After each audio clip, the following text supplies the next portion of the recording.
ইমন, আমার একটা ম্যান লাগে বুঝছো। 50K স্যালারি পড়বে, থাকা খাওয়া লাঞ্চ সম্পূর্ণ তোমার নিজের। আচ্ছা দাদা, এভাবে একটা চাকরি তো আমারও লাগে, আমাকে কি এই জবটা দেওয়া যায়? না না না না না, তুমি এ ধরনের চাকরি পারবে না। কেন দাদা, কি সমস্যা? আরে না, সে জায়গায় ইংলিশে কথা বলতে হবে, তুমি পারবা? ও, সে জায়গায় আবার ইংলিশ ফুটানো লাগবে? এই, তুমি কি আমাকে ইনসেল করে কথা বলো নাকি? ইংলিশ ফুটানো লাগবে মানে কি? সে জায়গায় ইংলিশে কথা না বললে 50K স্যালারি টাকাটা কি হেঁটে আসে? না না দাদা, টাকাটা তো ইংলিশ ফুটালে আসে। ছেলে, সেটা তুমি ফুটাতে পারো। ইমন, তুমি কাদের সাথে চলো? বিজনেস আছে না, বলি নেই তোমারে? হিউজ। ভাই চাকরি তো করবো কিছুদিন পর, ইংলিশ পারি, ইংলিশ পারলে কামাই ওই বানান লিখতে গেলে ভুল হয়। তুমি কি বলে এটা? এখনো তোমার বানানে ভুল হয়? তুমি একটা শিক্ষিত ছেলে না? তুমি আমার সাথে চলাফেরা করো।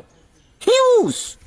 আচ্ছা ভাই, তাই করমু, তাই চাকরিটা কি করতে হইবে কি আমার? আরে ওই যে বললাম না তোমাকে, আমার ওই বিজনেস আছে না ঢাকায়, তো আমার বিজনেসের পাশে গেস্ট আসে অনেক, তাই আসলে হয় কি তাদের সাথে ইংলিশে টকিং করতে হয়। ভাই আমার পক্ষে ইংরেজি বলা সম্ভব না। দাদা, আমাকে কি ইংলিশে ট্রাই করে দেখবেন? তাই বেটা, ট্রাই মেরাই হবে না, দিস ইজ নট অ্যালাউ। আমার পক্ষে এগুলো সম্ভব না। হিউজ। দাদা, আপনি চাইলে কিন্তু আমাকে ইংলিশে ট্রাই করে দেখতে পারেন, আমিও আপনার মতো ভিলেজে আর কি সুকুদ্দ ফুটাই। এইমাত্র তুমি সুন্দর একটা ইংলিশ বললে, ভিলেজ, পারফেক্ট ইংলিশ, ল্যাটিস খাবারিক্স। ভাই ভিলের শব্দ কি কাবাডি খেলা ব্যবহৃত হয়? তুমি কি বলো এটা? তুমি তো ওর চাইতে তো তুমি ইংলিশে দুর্বল। কি বলে এইগুলো নয়ন, তুমি দেখো তো। হ্যাঁ, তুমি নাকি ভাইয়ের সাথে ছোটবেলা থেকে থাকো, আসলে তোমার ইংলিশ বলায় ভুল হয় কিভাবে? Right, right Nayan, you right. এই নয়ন, তুমি দেখো তো আর বানানটা ঠিক আছে কিনা। আচ্ছা ইমন, তুমি ভিলেজ বানান করো তো ভাই। বারিশকের ভিল একা লেজা ভিলেজ। এই ছেলে, তুমি বাংলায় বানান করলে কেন? এই দেখো তো, দেখো তো, বাংলা ভাষা বলে আমার সাথে। হিউজ। কি যে বলবো দাদা, এদের সাথে চলতে চলতে আমিও ভিলেজের সঠিক বানানটা ভুলে গেছি। আপনি কি দয়া করে বলবেন ভিলেজের সঠিক বানানটা কি দাদা? এই এই এতক্ষণ পর তুমি আমাকে কি বললে? তুমি আমাকে ভিলেজ বানান করতে বলো? তুমি জানো না আমি ইংলিশ ছাড়া কথা বলি না। হিউজ।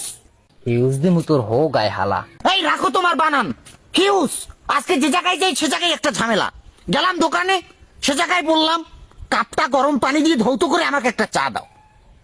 শালা বলে 15 টাকা চার দাম। টাকাটা কি হেঁটে আসে? না দাদা, টাকাটা তো নিয়ে আসে। কেরা লইসটা ভাই? ভাই মনে হয় ইওর মাউথ ইজ আপ। তুমি আর কোন বরিশালের ভাষাই বলবা না আমার সাথে। তোমাকে না বলেছি তুমি সুশুদ্ধ কথা বলবে। হিউজ।